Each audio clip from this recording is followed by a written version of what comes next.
We are Lagos Talks 91.3. Let's talk.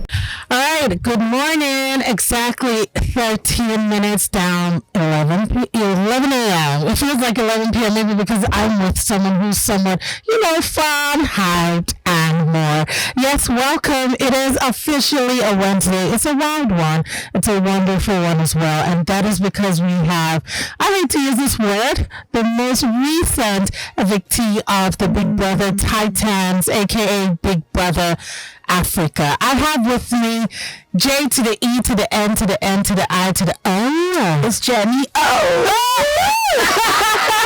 Hi, Jenni. How are you? I'm good. How are you? Girl, I'm good. I'm just seeing you in person. Jenni, you're beautiful. Thank you so much. I must say, you are beautiful. I was too laid back and relaxed in that house. Really? I think coming out now, people were like, you did not just like this in the house. I felt like that was my house. I was there to stay. So but I feel like every time there was like an event or something, you lived up to the hype. You were good, and your makeup skills are. Do you have some training when it comes to makeup and all of that? I do not have any training when it comes to makeup. I just know my face. And in the house, funny enough, like the girls will be like, "I love your makeup," and I'm like, "Me, my makeup?" Yeah, because I swear up and down, I don't know how to do makeup, but I just. But you're good with your face. Thank you. Today I had a makeup artist, but on the show there was no makeup artist. It was just me. So, but you look amazing. Jenni's great having you. So first of all, how do you feel being outside of the house? The range of emotions. Is there heartbreak, disappointment, anger, relief? What's going through your mind? So, if I'm being 100% Jenni O, just being honest, obviously there is relief, but I'm a bit sad just because I wanted to stay there to the last day. I think we all came for one thing and one thing only, which was the grand prize. Obviously, some people came for connections and all of that, which I did as well.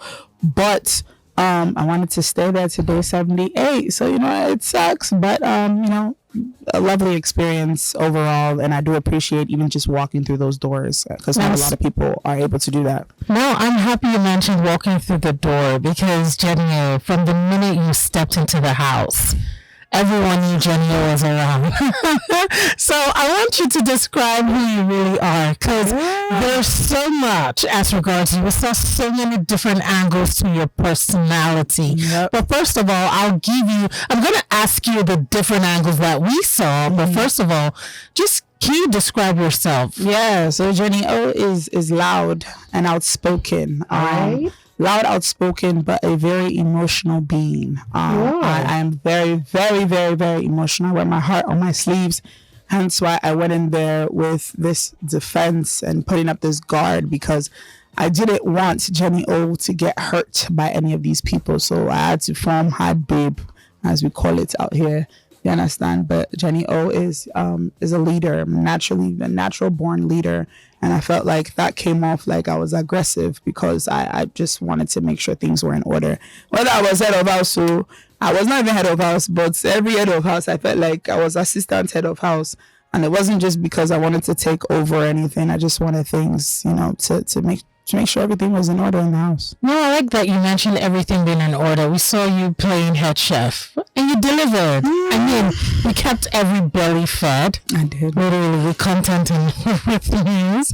Yes, you were always in the kitchen. Now, was that a strategy or you're one who loves to cook? You just wanted to make sure you put out these awesome dishes and all of that. I just really, really love to cook. It was nice. It wasn't a strategy to go there and cook for 23 people. It was my mother did not have that many kids. Why am I going in there to go and cook for people? You might be, very motherly. I am motherly, but it definitely wasn't a strategy. I felt like if it was a strategy, there was days where my South African family in the house decided to cook and I let them cook or whatever. But there was someone else that thought it was a strategy and I knew they thought it was a strategy. So therefore, we were just clashing. But it was not a strategy. I just like cooking. I love cooking. It was therapeutic to me because then again, we're stuck in the house with people we don't know. I'm not near my family or friends. I'm with new people. So I understand. And that's good because we saw the part of you that cares about how others fare. Mm-hmm. Now, speaking about how others fare, see, there was a clip. I saw this one. It's not them say. I saw you in the garden. You know how they say who is in the garden, right? Mm-hmm. I saw you with your I don't want to use the term I heard last night, Coven sisters. Oh, yeah. And I saw you and you spoke with Ebuka and you said, you know what, we're giving everyone the tea, the highlights, we're giving them the summary, making it easier. Now in the garden, some people saw you, Yvonne, and Olivia. Not really Nana. There was Nana here and there, but it was the three of you just sitting together and, you know, being the Western caliphate. And, you know, I wouldn't say discriminating, but just saying like, you weren't so pleased with your South African counterparts. Why was that? Yeah. So technically, I can't speak for myself because I remember things that I said. Because these days, you have to speak for yourself. Speaking for myself, I felt like everyone came into the house and automatically went to groups of people they were used to. Yeah. There was times where I felt that I would, you know, try to make conversation with others and it wasn't reciprocated. Hence me, if I tried too many times, I back up. But it wasn't like I had an issue with it. I mean, at a point we agreed that everyone went to who they were used to. But as for even Yvonne and Olivia, I think that it wasn't even us discriminating or anything. We obviously wanted a friendship with everyone in the house. We wanted to get to know the South African girls in the house as well. So it wasn't like we didn't want to be next to them or anything. I think like as time progressed and everyone loosened up. Everyone started loosening up just a little. So would you say that initially, right, they were not as warm as the Nigerians? The Nigerian girls, we come off aggressive in a sense. The Nigerian girls, we have character and all of that, and sometimes that could scare people away. It doesn't matter whether you're Nigerian or not, because Nigerian babes, sometimes we come Nigerian babes. We come off strong. Come off very, very, very strong, and not everyone is going to understand that, and that might scare some people. And personally speaking, for me, that did scare some people until they finally got the chance to just know me just a little bit and come closer to me. Now, speaking about coming closer, first of all, I want to ask you, do you consider Olivia to be your friend? After things that I'm seeing out here, I don't know. Okay. But then again, knowing Olivia doesn't know how to speak. She doesn't know how to express herself the right way, communicate. So things, I can't just listen to what the fans are saying and everything. Obviously, there's talks of like wigs sharing and all of that, and I'm coming out and I'm just like, this is not the same person I was in the house with that I considered my little sister. She considered me her big sister, and I reminded her of home. I just felt like she didn't communicate properly, and I can't hold her to that. But for me, I just wait for the person to defend themselves when I see them. So whenever I see her and I see what she has to say for that, then we go from there. But until then, I still do consider her my friend. Now I have a question that is quite juicy. It's a juicy question. Oh, juicy. No, come on. Now, is Yvonne your friend? Yvonne is my friend. Yvonne is my friend, straight up. But you know, when we say friends, right, there was a friendship initially, and I feel like you were even closer to her than Olivia, right? Yeah. You mentioned having a game plan. To, you know, beat one fella to his own game. Unfortunately, she didn't keep to her own end of the agreement. You know, she didn't play her part in the sense that she probably went behind you. I'm not trying to, you know, incite problems, but we saw something else emerge into the light. Now, you and her had this agreement, then boom, you're met with something different. How did you feel? Yeah, as human beings, we still have emotions. So like, if your emotions come to play, then go for what you want. Do you understand? So as soon as I saw that, I asked her, sat down with Nana and we asked her, I said, okay, do you still want to play this game? And then I was like, oh, Yvonne, do you like Juicy? And she admitted to liking Juicy and all of that, but she still was like, let's play the game. I don't feel any type of way, to be honest, because I can't fault her for having feelings and emotions. She's a human being. People wanted affection in that house as well, and she gravitated towards Juicy, so I don't see a problem with it at the end of the day. I'm proud of myself that I knew when to take myself out of the equation, so then I don't look like I'm playing this game by myself, and these two I do love. And I like that you mentioned an equation. There was a triangle, but before then there was just a straight line, and it was between you and Juicy. Now I want to ask you, no. Okay, do you need a break to laugh? Go ahead. Okay, so did you ever at some point have feelings for Juicy J? Did I have feelings for Juicy J? No, I liked him as a person. I really did like him as a person. Personality, his personality and everything, and he was very funny. But funny enough, like, did I I didn't even know that this man, like, coming out and hearing things. And now people are telling me, like, Juicy was flirting with you in the beginning. It was you in the beginning. I'm like, I don't do well with people trying to flirt with me with jokes because it's a house. I feel like you were a bit similar, so maybe he felt that connection. Yeah, because I was a joker as well.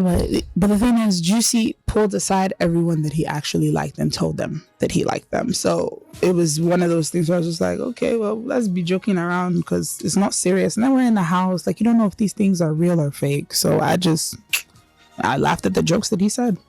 And I saw a moment where it was really nice. There was some smooshing. How did it feel like that? Were you tipsy? I know. It was a Saturday night after the party. That party. I saw the smirk. It was some Cardi. You know, it was giving Cardi vibes. It was a kiss. Funny enough, the night before that, we had played Truth or Dare. Mm-hmm. And they had dared us to kiss. But I was not talking to Juicy at the time. So really? I was not speaking to Juicy at the time. So the next day, hey, alcohol was involved. It happened. And automatically, I felt guilty. Really? I felt guilty. Hence why? Because I was just like, you just said you're not playing this game. Now you go back to playing this game. And you don't, at a point, I felt confused. And I just felt like, Yvonne had already said she liked Juicy. I had even said, yeah, I like this man, but obviously I like him for him. So I just felt like it was wrong. I felt like kissing him after that, like it was wrong. And then I felt like I was going back into that triangle that I was trying to get out of. Wow. So Jenni O, you said you were such a sweetheart, and I agree because you're full of life. However, people saw a feisty side of you. People saw a Jenni O that if she was triggered, she would never shy away from a showdown. You were someone who would definitely have the last word. And what was it like for you? Do you feel like that was what made people have a misconception about your personality? You know, in as much as you're sweet, so you're an extremist. At one end, you're this extremely sweet person, and the other end, you're this warrior. Don't come for me. I will come for you. How do you think that affected you? Yeah, so first of all, the house intensifies emotions by 10 times. So your emotions are just times 10 in the house, as well as I put up this guard up because, like I said, I'm a very emotional person. I wear my heart on my sleeves, and I felt like I didn't want anyone coming into my world and hurting me. So I put this Jenni. guard up. That's just me. And also coming from being born and raised in America, I felt like I had to defend myself growing up a lot. So automatically, I just feel like if you come at me a certain way, it's like I have to put up my defense mode. I'm on defense mode, and obviously, already I'm outspoken and I'm loud. So any way I say things comes off aggressive. There was times in the house that I looked back and I said I could have handled this differently. But whenever I got into it with somebody, you could hear that I was about to cry because I'm that emotional. Like, I'm just like, why? And already emotions are high. You're not with family. You're away. Things are going through your mind. So like, it's like when somebody triggers you, everything you felt is just a rush. It just comes back out. Yeah. So that's what happened with me.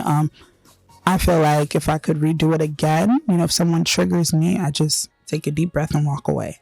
Because there was times that I did lash out and I saw this Jenni O that I didn't like as well, because that's not me. I'm a very defensive person, but you have a pure heart. I do have a very, very pure heart. All right, so Jenni, you're outside now. We know that. I saw something on your story, just having the scholarship in your profile, Instagram, right? Just going from not being that person to actually chasing your dreams, bagging and acing all of it. So what are your plans now you're outside of the house? Are you going back home, your other home, or are you staying home here? Are you going to live a life, find yourself here in Nigeria? I'm going to stay in Nigeria. I've always wanted to stay in Nigeria, actually. I've always wanted to move to Nigeria, and this just helped me. Nigeria's home. Home is where the heart is as well. And now I'm here where my heart is at, here, Nigeria. Although I was born in America, everything, I just always wanted to come back to Nigeria. I'm one of those patriotic Nigerians. Like, now we have to push for a greater Nigeria. Obviously, it's going to take work, but I want to be a part of this place because I feel like there's so much potential in Nigeria. I also review Afrobeat music and as well. So I'm a music reviewer. So I have a podcast on that, going into that. And this cooking thing, you guys know, this cooking thing is going to keep going. Like, are you guys going to keep seeing the meals? I'm expecting. We don't know. I'm expecting more from there. No way, the egusi soup. Hey, my favorite. Everyone's going to get it, but for sure. I'm just going to find who Jenni O is in Nigeria and build from there. All right, and I like that you mentioned you're patriotic. Now, we saw you come to Nana's aid when there was a fire. What happened? You became very, we saw the last days when you were in the house, you became so protective of Nana. We saw this friendship blossom out of nowhere. Now, the whole time you've been cool, but then you seem to be the one defending her. She seemed like, she was constantly picked on or overlooked. So what is it like for you? Yeah, Nana automatically, I'm just hearing Nana's, background and everything that she's been through. I just felt the need to just take her into my arms and make her my little sister.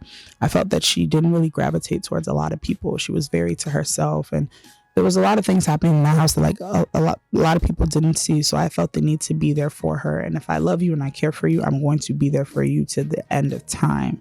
So anytime I felt like she needed defense, I was her big sister. Like, I was like your little sister fighting at school. And you're like, I'm going to go get my big sister. I was that big sister. What's up? Like, what's the issue? What's the problem? Like, I was there for Nana regardless, and I will always be there for Nana because that's my little sister. Like, that is my little sister. I do not play with her. Oh, nice. Oh, that's so sweet. Okay, so now you're outside of the house. What was it like being a partner with Melly? Because both of you were strong. You were a strong team. What happened? We have two people that don't know how to really themselves. We are very opinionated. Two troublesome titans. Yes. We are very outspoken. We're very truthful with ourselves and with other people. And for that, felt like people didn't really like that, I guess. But it's funny because coming out, you're seeing people like, yeah, these two, they just wanted to speak. We were just very truthful. I think people don't like the truth anymore. We're just truthful. And to the end, we're very authentic. I don't think there's anything we did in that house that will look back and say, oh, yeah, this is not us. We're authentic. So do you have a friendship? Like, is there a future in your friendship? For sure. I'm bringing Melly to Nigeria. He wants to come to that. So we'll bring him. How the ladies. Melly's not the best. Oh, my goodness. So did you know he was somewhat a heartbreaker player in the house? Did you see something? Or when you came out, you then saw something? So speaking of Melly, I feel like based on his actions, it comes from his past as well. I think there's a lot of things as humans that we do that is trauma from our past, hence why we act a certain way towards a certain group or anything. But I don't think Melly's intentions was to hurt anybody or play with anybody. I just feel like the way he showed it, like, I just think things were mixed up. I don't think, his true self was also shown in that way. I think that Melly loves women. He loves his mom and everything. And I just feel like things were kind of shown a different way. But, people have he's been heartbroken in the past. Everyone has chopped breakfast. Yeah. So, people have different ways of dealing with it. And I think that's the case with him. Okay. So I want to ask you, now you're outside of the house. What are you going to be expecting from Jenni? Don't hide. I can see you're trying to hide. What are you expecting from Jenni O now you're outside of the house? You guys are going to see the Jenni O that the cameras did not show. You'll see the Jenni O that is the sweet, pure girl. You'll see the Jenni O that was not always shown. So you'll see the Jenni O that's inside and she'll show. Definitely with this music reviewing thing and also this cooking thing. Jenni O is going to be a household name and she's not going anywhere. Wow. Lastly, who are you rooting for? I want one female and male, irrespective of their countries. Who are you rooting for, to go home with all that money? Yes, my bestie, Black Boy, for sure. Really? Black Boy is my bestie, so I have to Black Boy, and then Yvonne as well. Yvonne is my girl. Obviously, I'm gonna put the fam up. I consider them family now, so I would love my family to bring it home. If not Tabang. Tabang is small but mighty, but that boy has so much potential, and I am rooting for him all the way. Wow. All right, Jenni O, it's amazing having you here. I'm happy to have had this this session with you. Hopefully we look forward to hearing from you more, seeing more of Jenni O, but the ones we saw and what's to come. All right. Lastly, I wish you the best. You're made for great things. Don't ever shy away from being who you are. yes, you might be that big personality, but live up to it. It's fine. The world would, catch up later on. And then last words, do you want to tell your fans how to get across to you via your social media handles and all of that? Yes. Instagram is the Jenni O. Podcast is Jenni Speaks. And you can find that on Apple. You can find that on Spotify or Anchor. So just go ahead and listen. All right. So we're going to go off now. Thank you for coming, Jenni. Jenni O in the building. I need to ring my bell for you, though. We are Lagos Talks 91.3. Let's talk.